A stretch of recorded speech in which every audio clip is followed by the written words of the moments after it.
Melmar, nga ang libangan. Ang kwento niya'y akin ang umpisahan. Ang sabi magpapatatag ito ng ngipin, kaya't kinagawa sa araw at sa gabi rin. Nga blues, kumapit na ito sa akin. Gawin ni Melmar, ginawa kong awitin. Dito sa Pangasinan, nais niyang pauwiin ang pinsan niyang nasa Quirino, at magdala ng sangkap na isang sako.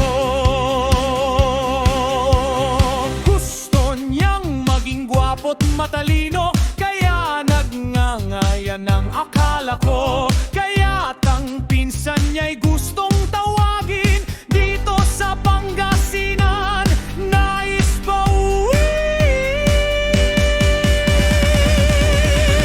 Nga blues, kumapit na nga sa akin. Gawin ni Melmar, ginawa kong awitin.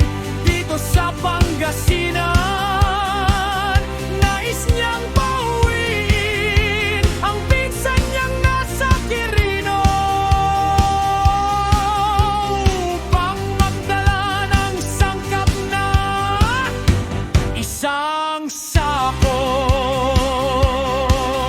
Totoo kaya na si Melmar ay may nakita na kakaiba sa kanyang buhay. Nga kailan bang tularan ko na rin